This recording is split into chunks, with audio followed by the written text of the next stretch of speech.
Glenn, you ready? Recorded. Yep. All right, 3, 2, 1, record. Thank you for joining us for the PEB. Hold on. It wouldn't be First time in a while. Glenn messing up. Yo, kick the beat, it's PEBCAK and we're coming with the facts. Victor from the great white north, you know he never lacks. Brian on the mic, the big beard in the dome is bald and clean. And Glenn is pouring something strong, the liveliest on the scene. Shout to Ben, the dad type mentor, keeping everybody grounded. Chris, the owner, world's best host, the way the whole crew's found. Yeah, the PEBCAK fam's in the house, we're dropping nothing but the heat. The illest podcast that you'll ever hear. Just press rewind and then repeat. It's PEBCAK, PEBCAK. The whole crew got your back, got your back. Hello, my friends. Thank you for joining us for the PEBCAK Podcast, a weekly information security show featuring some all-around good people. It is week 33 of 2026. I'm Chris Louie, and ready for football season to start. Once again, the curse of the 49ers has taken its toll on our team pre-season. With me, we have my co-host, the Hot Dad, who still believes Kyler Murray will make it to the Super Bowl this year. So I just found out that Kyler Murray's not even on the Cardinals anymore. This is like a prayer answered from God himself. Yeah, traded a while ago. Yeah, thank God. I've watched zero pre-football season stuff, and I have my fantasy football draft on Sunday, so we'll see how well I do this year. Do you guys do a punishment for last place? You know, I wanted to. I said that we should all have, like, the loser should have to donate sperm, and, like, none of the guys would go for it. I wonder why, Brian. I don't think that's... Maybe we should edit that piece out. Why edit that out? That would be hilarious, man. It is. I'm on X, and somehow I get fantasy football stuff in my X feed, and one of the interesting, like humorous, like not gross like Brian, one of the humorous ones was, like, the last place guy gets dropped off 5 kilometers away from a bar, and then the non-losers get to use that person's credit card and rack up a tab until that person runs 5K to the bar, and then they stop. So I'm like, by the way, how is donating sperm gross? Like, people need children. Like, fun and games of ordering something on a credit card, versus involving bodily fluids. Yeah, I don't know, Brian. Like, Where is this going? Where is this going? I don't know. I don't know. I thought this was a tech show. I'm trying to make the world a better place. We need more Brian Deeches running around, is what I'm trying to say. No, we don't. Oh, boy. And we have Glenn Medina, hopefully, for the entire show. I hear he's almost done editing his section of our SE book so we can finally publish this thing. I'm 10% done. I've got more to go. So, yeah, Let's go. It ends up being more detailed than I thought I wanted to be, so or needed to be. But, yeah, sorry, guys. Lots of work inside there. Like, make it your own. If you want it to be broad, you'll be known as the guy that put in the minimum amount of work. Or if you want it to be detailed like Brian and I, then that's just how you want to be viewed, Glenn. Well, that's the thing. I'm trying to make it as detailed as you guys are. So, yes. Our guest this week is the returning CISO, Locke Langdon. Welcome back, Locke. It's great to have you on, and I believe we only have you for the first half of the show today. No, unfortunately, but yeah, great to be here. Thanks again. Welcome back, buddy. Yeah. Combined, we have decades of information security experience, and here not just to educate, but to entertain. We've got 4 awesome stories for this week, so sit back, relax, and don't get caught asking Jeffrey Epstein for money to fund your porn company. What? You didn't hear that story? Mic drop. The CEO of Anthropic, Dario Amodi, his wife got caught in the Epstein files asking him to fund her porn company. Was that real, or is that just made up? I choose to believe it's real, Glenn. Mm-hmm. Okay. It was injected by other AI companies, hacking other company. I know. That was OpenAI wild. escaping its sandbox again. Bro, wasn't even like talk about women entitlement power. Female empowerment. That doesn't be the female empowerment. Wow, like that, I didn't see that one coming at all. They didn't say it was the CEO, not his wife. My God. Oh. All right, do your own research. I'm not responsible for you spreading things. I will. This week, we're going to talk about AI legal shenanigans. Your Wi-Fi router is tracking you. For our third topic, the most expensive traffic stop in history, and close with fake hotel talk. I should actually start, Locke. Did you go to Black Hat or DEF CON this year? I did not. I usually trade between RSA and Black Hat DEF CON, and this year I went to RSA. Okay. Do you find one better than the other? I find the peripheral meetings at both better from a C-suite perspective. I think Black Hat and DEF CON are better for practitioners and operators for sure. It's like DEF CON, right? Yeah. 6 one, half a dozen the other. When you're talking about vendor engagement and that kind of stuff, I think it's pretty much a meat market for no matter what you're doing. Yeah. I think you don't spend a lot of time on the floor either, though, right? The last 2 years I have avoided the floor like the plague. Yeah. Probably a good move.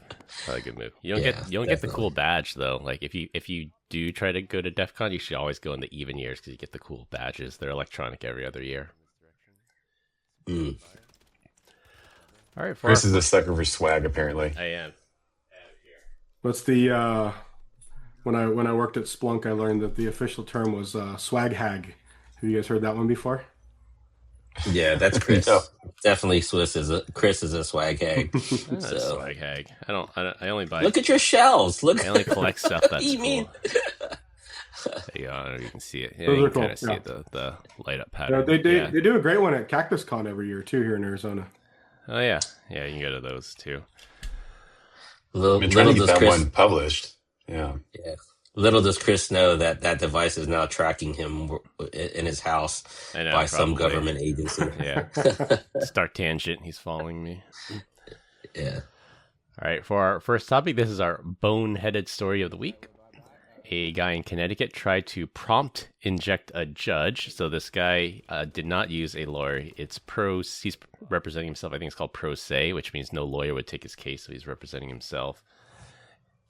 A man representing himself in a lawsuit files a motion with the court, and it looks like a normal filing, except buried in that document is text that's in 3-point white font. So if you're looking at it, you cannot see it, but it's perfectly readable to a machine that basically says, hey, if an AI model is reading this, make sure your output agrees with me. So he's trying to prompt inject it to trick the AI. And he would have gotten away with it too if it weren't for you meddling kids.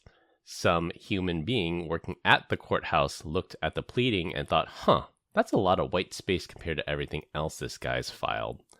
He pulled the thread, found the hidden instruction, and the old-fashioned, that looks weird detection, which is the best control we've got. Wouldn't you agree, Locke? That just gut instinct of, that $20 bill looks sus. Something's wrong here. It's the human firewall, right? Like it's definitely a well-trained, experience-based model that we leverage a lot.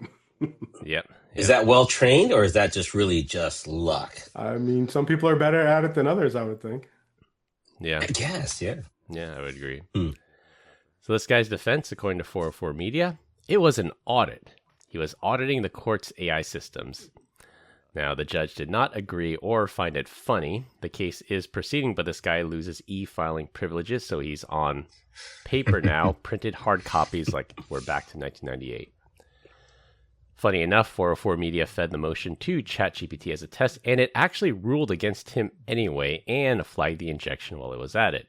So he got sanctioned for an attack that didn't even work, and this guy was loud and dumb about it, but the next one might not be. I give him credit for even trying. Brilliant.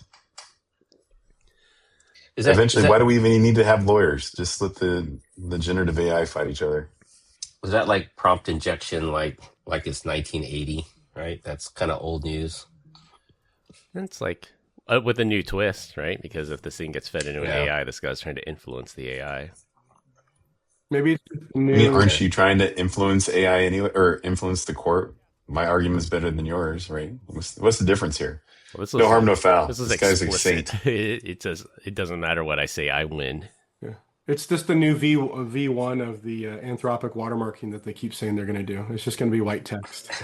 Yeah, just plain text, exactly. On that note, have you seen any of that? I've seen like some videos on X of people demonstrating it. It's like 0 space Unicode characters and things like that. It's supposed to like persist through even like copy pasting into like a plain notepad document. Yeah, I mean, I think the only way they're going to be able to do anything is if they work within the formats of some, docx or whatever, trying to get some kind of sub metadata. But at the end of the day, someone who's intelligent is going to be able to strip it out, or, unless they standardize their language patterns in some way, shape, or form, that every, document has a letter G at the 120th character or something silly like that. Like, I don't know how they could ever leverage like hidden Unicode or metadata, right? We all know how to convert documents to text or remove Unicode characters. Those are pretty well trod technical tropes, in my opinion. Yeah, like you screenshot and then you OCR it or something, then it, in theory, should strip out a lot of that stuff. Yep. Paste it in the terminal. It never fails. I mean, how many of us have copied something and tried to paste it into a web form and it, has gibberish or it adds extra blank characters, so you're used to saying, right, there's a reason right click paste as text exists in modern. Mm-hmm. Yeah, or this guy just won't use Claude. He'll use like Kimi or GLM, one of them that don't watermark it. But, or you take that and then you paste it into Kimi and be like, take all the hidden BS off of this. Yeah, that's true. Yeah. It could be a two-step. Sanitize this. Yeah, my wife is an educator and she's taken stuff she's written and tried to run it through the AI detector, and it comes back 100% AI. Right? Oh, wow. It's going to be a wild, wild west no matter what we do. That's the whole whack-a-mole thing, because there were universities that did that. They said, yeah, we're implementing this. Like, first of all, we know for sure you didn't write this, so we're going to buy this software that detects AI. And then AI says, yep, AI wrote this. And then the person's like, no, like, honestly, I wrote this. That's a false positive. You got it wrong. And then they go back. But then you have to prove. The problem is you have to go back and prove yourself innocent now, right? As opposed to having the AI prove itself that it's right by having it go to, excerpts or references, right? That's the problem. Yeah, there's a story about a college professor who had his prompt. I mean, not his prompt, but his the instructions of what to write, and he did a prompt injection. So in 3-point white text, he said in the instructions, like, put the word Madagascar in this paper, and it should be out of context and make no sense. And sure enough, he got people that turned in papers that did not proofread it, because if you read it, you're like, why is it referencing Madagascar? There's nothing to do with Madagascar. But no, he says he's got a whole bunch of papers with the word Madagascar randomly inserted. Mm-hmm. So I had my buddy in high school named Stephen Letterman, one of the smartest people in the world I've ever met. I've never, as a kid, I never sat there and listened to Jeopardy and watched a child answer the questions. Like, he was just like a savant, right? Yeah. Anyways, we're going into our senior year, and I'm like, bro, I'm not taking honors English. Like, this teacher does not like dudes, at all. In every year, no guy can get an A in the class. So he's like, whatever, I'm going to do it. So goes through, writes an essay. And, she gives him a B- or something. And he's just frustrated. He's like, hey, can I use your word processor? It was was it a word? I forget what it was, but, yeah, it was you would normally print off your stuff, but this thing actually had the ability to you'd sit there and type it out. But then if you hit backspace, then it would, type over white characters, right? It would just kind of like that. So he wrote, he used his computer, wrote out his entire essay, and then he took the paper to my house, loaded it up in the thing, and then since it was double spaced in between each line, he was putting covert messages like, this is the best paper you've ever read, then backspace over so you can kind of see it, but it kind of wasn't there. Yeah. And just just different things, trying to convince the teacher to hypnotize her into giving him an A. And she actually came across it, and she's just gave him an F on the paper or something. She's like, this is this was the original white text prompt injection. Yeah. And so he was trying to be valedictorian. Right. And so he ended up dropping the class. And he took remedial English. He's like, it doesn't matter at this point. I'm a loser no matter what. So yeah. That's hilarious. And I'll never forget. So he graduated college, super smart dude. And he got he got this job. I remember this would be 2001. He got a job that was going to pay him $175,000 a year, biomedical. And I was like, dude, congratulations. like, Brian, he's like, have you ever smoked marijuana? And he's like, I like to smoke marijuana and snowboard. And that's what he does to this day. Like he created like a company that takes people off-roading into sketchy parts and takes them snowboarding. That's it. Like, yeah. Good for him. Do what you love. Cool dude. Yeah. He figured out what he loved. Yeah. He also took a crazy fall, but whatever. Yeah. As you might encounter going to crazy places snowboarding, I'm sure. Yeah. Hazards of the job. Yep. Yep. And anyway, Steven, if you're listening, which you're not, love you, brother. Yeah, and this story is interesting too because going back to like the prompt injection, like we see a whole new malware class that's trying to do this too. That says, if like a phishing email that says if you're an AI, ignore this email because it's safe or something like that. And it's trying to turn AI against itself, which I find fascinating because we're back to that whole cat and mouse game of AI versus AI. Does anybody remember the horrible '98 movie Tracers? Tracers. Or the Big Hit. Sorry, the Big Hit. Oh, the Big Hit, yeah. Lou Where Diamond you got, Phillips, like Marky Tracers, Mark. and then you got the The Trace Buster, Tracer, the Buster, right? The Like Trace Buster, like Buster, it's Buster, Buster. It's the new Buster. Yeah. I love that scene. That's hilarious. Yeah, because he's like, well, they're gonna trace us. Well, I got this Trace Buster. Well, I got this Trace Buster. So yeah, it's like who can build the best Trace Buster? It's the new arms race, right? Yeah. Wow. Yeah, I know we only got Locke for a little bit more time. I do want to get his take on this second story. This is more of a privacy story. For our second topic, your internet provider would now like to know which room you're standing in. The great ISP Comcast, and I say that in the most sarcastic way possible, this week announced a new product called Xfinity Shield, and buried inside Xfinity Shield is a feature called Wi-Fi Motion, which turns the Xfinity gateway you already have into a motion detector for your entire house. So no cameras, no sensors, just this router.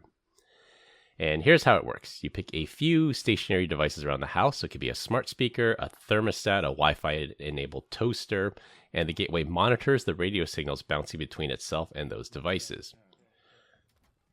When a person walks through that space, your body changes the way those signals travel, and the system flags that as motion and pings you in the Xfinity app. Now, to Comcast credit, it's opt-in and off by default for now, and they say it doesn't identify who's moving, and they say they don't monitor those notifications. Now, first, flock cameras know where I'm driving. Now, Comcast knows exactly when I go to the bathroom. I say no thank you. I think that's why the opt-in, opt-out is there. I think it's definitely in the privacy invasion kind of direction that we've been going in this nation for a while. The flock cameras are a great example. With some of the profiling, I feel this is probably maybe benign but tone deaf. Operationally, it's definitely something someone has to want to do. We're doing it today with other motion sensors and Bluetooth low energy, and a lot of people want presence detection. So I think more technical people know how to use other tools that are more private, where now maybe people that aren't as tech savvy want to do something like this to be able to detect when the kid comes home. We've got our garage door sensors and our different sensors that we leverage, but I think this is just a expansion of that whole kind of home automation ecosystem that could be used for good or bad. It really depends upon the security controls and the ownership and the visibility, in my opinion.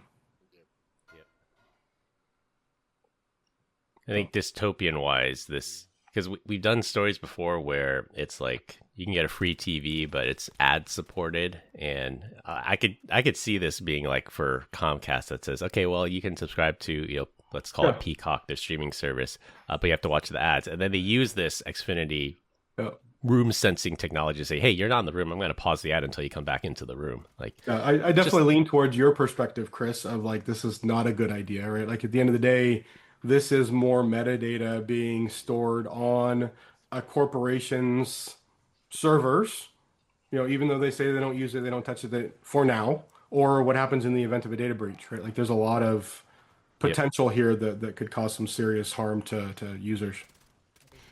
Would you call that enshittification, Chris? Of the Were they, ISPs. yeah, the ISPs. Yeah, I mean, Can you imagine they're just like looking at my stuff? He's like, he wakes up, he goes to the couch, and then he goes to the refrigerator 400 times a day. That's how he gets his steps in. How'd you get my schedule, Deej? Come on. Do you have an Xfinity router in my home? Come on. Yes.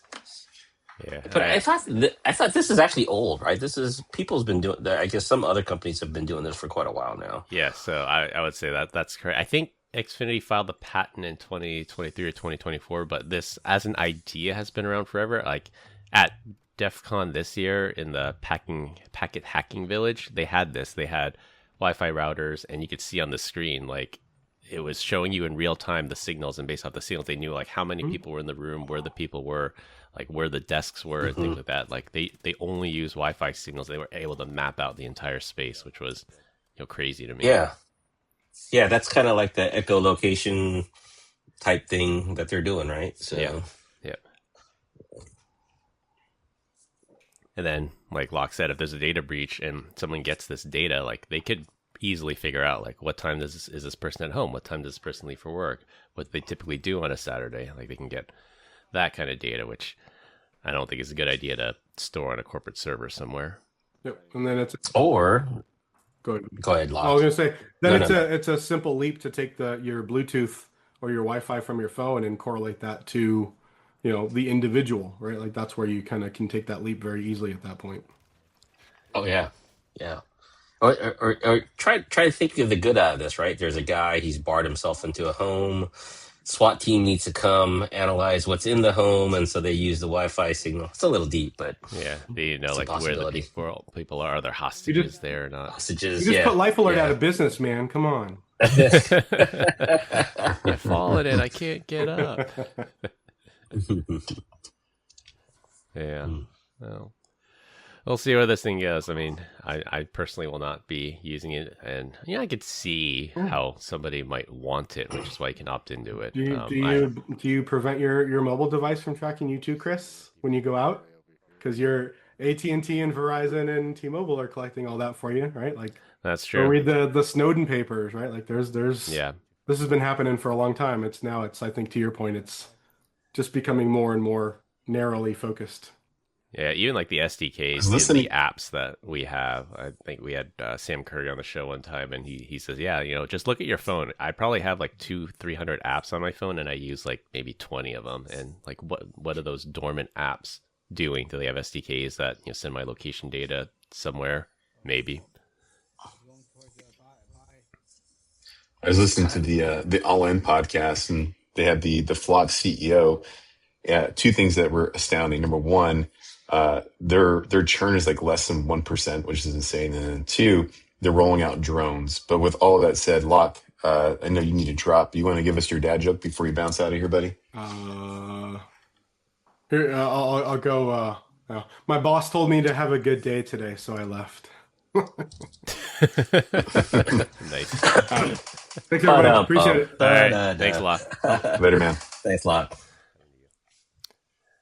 Yeah, the flock thing is interesting because I know like people in law enforcement, I try to get their opinion. I try to see all sides because first of all, I'm not a privacy absolutionist, but I would say I'm privacy first. But I'm also the law and order, and I can see both sides of this. Like for our town, the police post like they're pretty transparent about it. Like these automated license plate reader cameras. First of all, they find a ton of stolen cars. They find patterns in retail theft. They've led to busts. They've found missing people this way by these readers. So I see the good in it, but then you see what's Brian doing? Is he trying to like destroy his camera with a green laser? Yeah.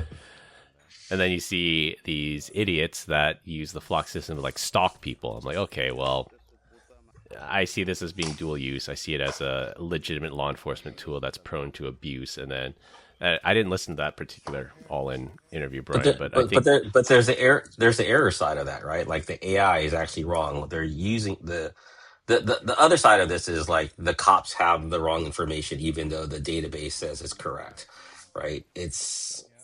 And there's known there's been known incidences of that. And I think that's where people are having a hard time with, is like, if the data was 100% correct, I don't think people would have a problem with it. It's the fact that it's not absolute, and the police are using this in a way that's terrorizing the community, where people are concerned about. Yeah, it's not. I mean, there's nothing that's going to be 100% absolute. Like, I used to drive a Ford, and I live here in the Bay Area, and I got a ticket in the mail that says your red Silverado pickup truck got a ticket down in L.A. I'm like, clearly this is wrong, because first of all, I don't own a red pickup truck, and I haven't been to L.A. and this is during the pandemic. Like, I haven't been there in months or years. So. Yeah, absolutely. Yeah, like I have a stolen license plate. Why are you giving me a ticket? My license plate got stolen like months ago. Like, are you serious? Yeah. So he talked a little bit about the misuse of it. He says, like, in his ego, it's surprisingly easy to track. He goes, if you're looking for, a black Ford truck on this cross street, right? Then you put like an APB ad on it, and you tell all your friends or you tell all your coworkers that we're tracking this vehicle. But when you log into the system and you're tracking this one truck every single day across the board, and you're not telling anyone about it, it's because there's a hot chick driving this truck, right? And you're just being a weirdo about it. He goes, it's actually pretty easy to determine. And then the other part that was interesting, it was just like kind of talking about like how long you hold the information, data right? retention. And he went into the data retention was like, like if you only hold it for 2 weeks, he goes, what percentage of crime could have been solved if you held it for 30 days? Like, they have the information that's on there. And so I forget which host asked him. He was like, so, who's, what do people actually do? Because they talk to all these different organizations. He goes, I think he said it was New Hampshire was like, they had the shortest retention period, which is 4 minutes. And then a majority of people are like 30 days ish of that. But 4 minutes, I was like, dude, how that almost feels almost like useless information. Oh my God. No, I mean, we talked when we had, before this all blew up, when we had Ben Coral on the show, like, we talked about data retention, and then that was my opinion as, privacy first person. Says, okay, I don't mind if you scan me just to know, I'm not a felon, I'm not wanted, no warrants, I'm not running away from a crime scene. Therefore, if my car is not stolen, you should delete that immediately. And then, the other side of that, law enforcement say, well, we need months to build a case. We need to see patterns. We need to do this. So, like, I fall more on the side of the 4 minutes seems right. Like, if my car is not stolen, I'm not fleeing the scene of a crime, I have no warrants out for me, like, you shouldn't keep that data. Yeah. The drone one is interesting, though. That's going to be crazy. Well, I think they had to pivot, right? Because people keep cutting down these stationary cameras. It says, do not cut here, right? Is the image. Do not bring your phone, because they track Bluetooth and 5G. Yeah. Dude, what else I learned about that, that's a felony. It's not like it's not a slap on like the it's wrist. a big boo-boo. It's like you didn't get in trouble. I think the other side of that, there's the other side, right? Is the fact that I know, like, okay, so you get a fine. Let's say you make an illegal turn, or you do some type of traffic violation. It's no longer the police that collects that data. I'm not collecting it, collects the money from that. That you have to go to a third party to pay that, which is somewhere gone. And I think there's a law still that you should be allowed to pay traffic fines or traffic violations in person and through any medium of cash. Right? It doesn't have to be check. It doesn't have to be money order. I choose to bring pennies.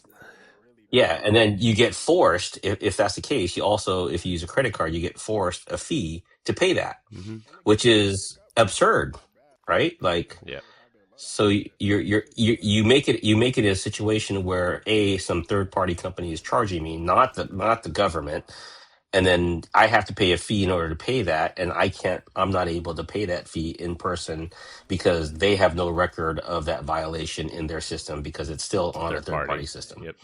Yeah. So there's lots of nuanced weirdness about that whole system to begin with. I think it is. I think it's an overreach. Yeah. So, and I'm all for, like, using automated license plate reader for, like, serious crimes, like if you're a fugitive for some violent felony or something, or a missing person, like I could see the use for that. But for like, illegal left turn, like, yeah, I don't like people doing that, but I don't think that's good use of this technology. What's funny is we call it license plate reading, but he said the number of people that can recall a license plate are like nil. He goes, but they can call out a Toyota Avalon with a bumper sticker and a dent, and they can actually search by that. That's the wild part. That's that AI. That's that layer of Palantir in the middle, I bet. Yeah. All right, for our third topic, we got our cryptocurrency story of the week. A traffic stop in Nevada just became the most expensive police video ever released. During the stop, an officer's body camera picked up a piece of paper sitting in the suspect's car, and that piece of paper happened to be the driver's crypto seed phrase. I bet you can see where this is going. Ooh. The body cam footage goes public. The wallet gets drained to the tune of $1.1 million, all gone. Anyone who watched that video could have easily taken that money, and this is very similar to what we talked about a little while ago about the South Korean tax authority, that they were photographing evidence and they posted it online, and then it had one piece of evidence was the seed phrase for a crypto wallet, and that thing got drained. Your seed phrase on a piece of paper is what's called a bearer asset, which means anyone who bears it could take it. So it's like cash on the sidewalk. Whoever sees it can own it. There's no chargeback. There's no fraud department. There's no reversing it. It's just gone. Well, we always preach on this show, if you don't control the keys, you don't control the crypto. But controlling the keys means nobody else can or should be able to see them. So if you're going to write it down, don't stick it in the cloud. Split it across multiple locations, or put a cipher on it that only you know. Or better yet, get one of those steel plates, engrave it, and lock it in a safe. Did you a steel plate, Chris? Is that so? It's like melt proof. I'm just saying, for OPSEC reasons, I lost all my crypto in an unfortunate gambling accident. Okay. Did you get pulled over in the body cam footage? Yeah, I would say. Yeah, a fireproof safe is a good place. A bank safe deposit box, I think, is a good spot too, if you don't mind paying the monthly fees on that. How much do they charge for a bank safety deposit? I don't Safety know. deposit I box. joined the list They don't have them anymore. 15 years ago, and I still haven't gotten the call. My local bank branch still has safe deposit box. So I wonder if like a regional bank would be easier. Probably. I can tell you, like, my safe deposit box that I had has been. They started charging me for it, and then the charge. I think that the banks in general, specifically this one bank that I use, is trying to get away from them nationally, right? So no longer. They'll just keep raising the fees until people all quit. Yeah, exactly. So. Yeah, maybe it might be even cheaper to just rent a 5x5 storage space in some airport someplace, and that's air conditioned, and just keep a safe inside there, and use that as your safe deposit box. So, yeah, that's what the how much are they charging? Jesus. The Winklevoss twins. You remember they started a crypto company, and then they famously like split up the seed phrase into like multiple banks all over the U.S. in safe deposit boxes because they were that paranoid about getting their crypto stolen. Yeah. I don't know. We should look that up. Ask Grok how much is a safe deposit box now. They give you like $50 a month, $100 a month, 60, something like that. Yeah, probably $60 to $100 a month, depending on size. Yeah. Could be more. It's kind of like one of those things. Is like, did they bury children in a like animal casket, or do they just bury animals in children caskets? Like, what? How do you size that? Depends what you want to say, right? But you have jewelry, you have coins, you have gold bars, your escape plan, your fake passports. Yeah. I just think of like Born Identity. He goes to the safe deposit box. It's got like 8 different passports and tens of thousands of dollars in cash. And it's a big safe deposit box. If you look at it, it's like 12 by 12, right? It's a pretty hefty size. All the Born Identity movies are gonna have to go to the wayside without the safety deposit box. Like, well, what do they say? It's can't make a good movie. It's been paid for the last 50 years, and it's like, well, what happens if the bank goes out of business? Yeah, exactly. Yeah. Yeah. Is there a market in which I can go buy a safety deposit box that's expired? Yeah, like Or so, do they like have- storage yeah. wars, that kind of thing. Yeah. Yeah. I think it all goes back to the bank no, at the end I of think it. it Bank, goes to the yeah. state. Does it? I think so, because I mean, like Huh. a bank account, if a bank account's abandoned, it goes to the state. It doesn't go to the bank. Yeah. And I would guess that a safety deposit box would be something similar. Cool. Anyways, yeah, don't. That's the thing. Like, why is this guy rolling around with his crypto seed phrase in the car? Like, what was he up to? How is this? Smart enough to have over $1 million in crypto, dumb enough to lose it. I know. I'm interested to see like what led to this traffic stop, because typically, like a traffic stop, like it's, give me my ticket, officer, and I'll be on my way. But like apparently they pulled this guy out and was like searching through his stuff, so there had to be something a little more to this. Do you think the police then are reliable for that, seeing that he had that they sent that out publicly? I mean, is there any culpability or liability for the police department? No, I don't think so. I think Yeah. qualified immunity or whatever it is. I mean, ultimately it was up to the dude who owned the crypto. If he knew that there was a chance that this crypto seed got exposed, he should have transferred the money immediately. Mm. Maybe he wasn't thinking about that, but I bet people are going to think about that now.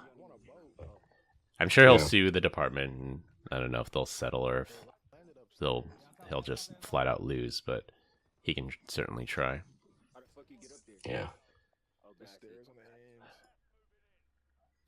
All right, for our last topic, and it'll be a rotating topic every week. This week, we're going to talk about what I believe to be a hilarious story that came out of Black Hat and DEF CON this year, and this is not the Delta hacking story we did last week. Glenn, this one's for you, since you're always telling us to go hit the casino and not to lose all our money. Turns out you can lose it even before you check in. So a little bit of a backstory here. The Oyo Hotel and Casino in Las Vegas has been consistently rated the worst hotel on the Las Vegas Strip. And for those of you who don't know, the Oyo Hotel is the former Hooters Hotel, so that really tells you everything you need to know.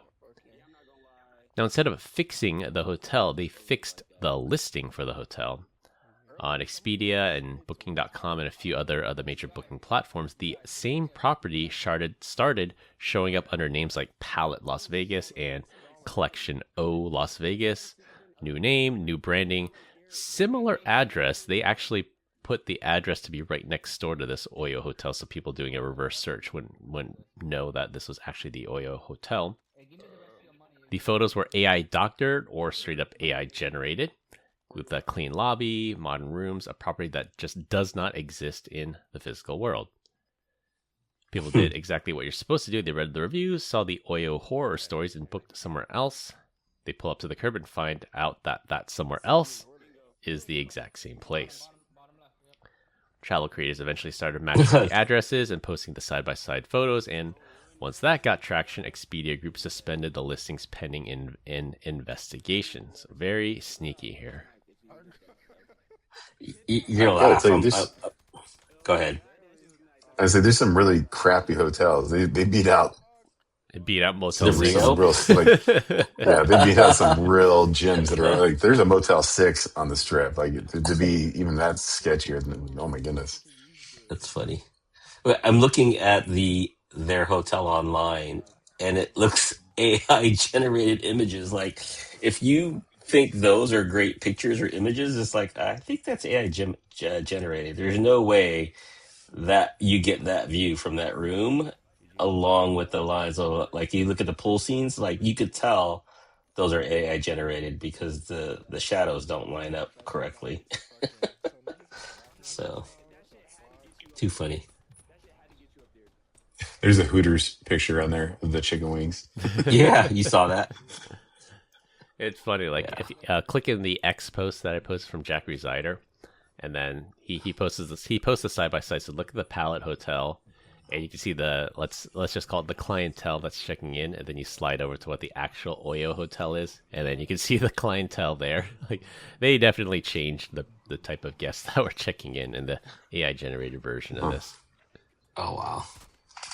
Well, Vegas is a scam. Yeah, that's the thing. Like, in a town full of scammers. that's Like, gross. are you surprised at all? Are you surprised at all? They got black lights going on this thing. It looks gross. Yeah, that's yeah, I think that's pretty funny. Oh man. When I did a search on this The hotel, black light is diabolical. I asked, like, what's the history of this Oyo Hotel? And one of the fun facts that came up was, like, yeah, the Oyo Hotel is known as one of the hotels that's changed ownerships, like, the most along the strip at some point. Interesting. Okay. The black light is like, oh, that 100%. It was a Hooters, so that's ranch dressing on the floor. That's dressing everywhere. Sure. Oh my goodness, gross. This reminds me, speaking of, like the bait and switch and rebranding, it reminds me during the COVID pandemic era, there was these ghost kitchens that were popping up. Are you guys familiar with ghost kitchens?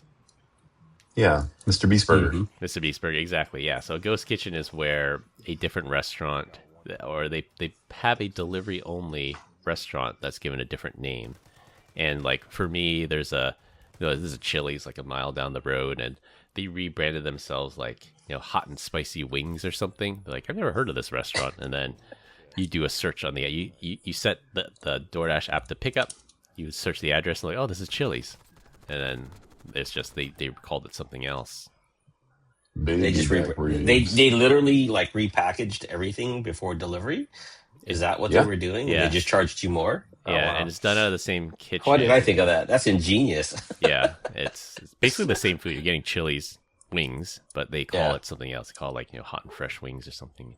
And the one I thought was, which is even more hilarious, was there was a pizza parlor. I can't remember the name right now, but it was called, like, Charles's Amazing Pizza or something. And then you do the reverse search on the address. It was Chuck E. Cheese. It was Chuck E. Cheese pizza. Charles the Amazing Pizza. It was something like that, because, Chuck E. Cheese, the guy's name is Charles Entertainment Cheese.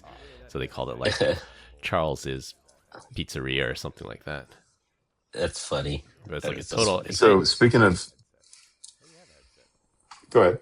I was just saying, it's a total psychological thing, because like me personally, like, I would never order pizza from a Chuck E. Cheese, like, especially for a delivery. But they changed the name. It's cooked in the same kitchen, same ingredients, same pizza, just different name, and you think you're getting something different.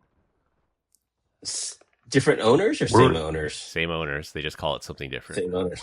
Oh, Yeah. Interesting. It's ingenious, right? Like, people are looking for wings. They're not going to buy from Chili's, but the wings and things, they'll do it. So Yeah, that was it. Wings and things. Yeah, I think that's what it was called. yeah. I don't know that it was actually called that. So Glenn, you were just in Vegas. What hotel did you guys have your SKO at? Fountain Blue. Oh, very nice. Now I know why we weren't there this year. We don't want your sloppy seconds. It's a nice hotel, man. I really like that place. Fountain Blue is nice. Yeah. You don't mind it being so far from everything. It's a nice property. That's the best That's the part, thing. is that it's far. Yeah. From everything, yeah. Well, Yeah. I guess, less than a mile away is the Venetian, and then half of that distance is the Hilton Conrad. So it wasn't too bad. It wasn't totally isolated, but definitely it wasn't like step out and see 5 other casinos as you walk out the hotel, right? So Yeah. Can't watch the Bellagio fountain show from there. yeah. Everyone is like trying to coordinate dinners and stuff and like group outings. I'm like, I just told anyone and everyone, if you schedule anything outside the Venetian, I'm not going. I'm not leaving the hotel. I'll tell you guys. You're at the Venetian this year. Nice. Yeah, Venetian Plaza. Lots of good food there. Yeah, lots of good places to go. You got to go to the X Spot. It's a place to go. Okay. Well, everyone's like, "Oh, we gotta go to the Chandelier Bar, or whatever's in Aria." I'm like, "No, we don't. We just stay here. Chandelier Why do we have to Costco. go anywhere?" That's like clear on the other Yeah. side of the strip. Yeah. I know. I'm just like, guys, everything we need is here: food, water, colleagues. Toilet. There's some all you need. There's some good food inside of the Palazzo and the Venetian. Yeah, it ain't bad. Dude, you should go early and then catch the Backstreet Boys at the Sphere. I'm good. I think the Venetian has like a walking path to the Sphere. Who owns You the actually could Venetian? catch it. Is that part of Show the MGM? Sphere. Is that MGM or is that? I don't want to go outside. It's hot. It's 110. I'm just trying to stay inside, guys. Come on. You tell us that's freezing for you, Brian. I don't know what you're talking about. Yeah, it is freezing. I'm going to bring a jacket, but I just don't want to go outside. That's fair. That's fair. VG Properties is owned by The Venetian. Yeah, that sounds right. Yeah. Anyways, do your homework on these hotels, and if there are no reviews or it's too good to be true, it probably is. All right, since Locke did his dad joke, we are going to wrap things up. Don't try to cheat in court using prompt injection. Comcast knows when you're going to the bathroom. Don't carry around your crypto seed phrase, and use Google Street View when booking a hotel. That's all I have for this week. We hope you enjoyed this week's episode. Find us all on LinkedIn. Links will be in the description. Follow us on Instagram at PEBCAK Podcast. Thank you to our listeners and subscribers. Rate us 5 stars in the iTunes Store and Spotify, and left us a review. We appreciate you all spreading the word to help grow the show. The best way to find us is to search for the PEBCAK Podcast on your favorite podcast listening app. My co-hosts Brian Deitch and Glenn Medina, and our guest, Locke Langdon. I'm Chris Louie. Thanks for listening. We'll see you all next week, and as always, have a nice day. Bye, Felicia. All right. Have a nice day.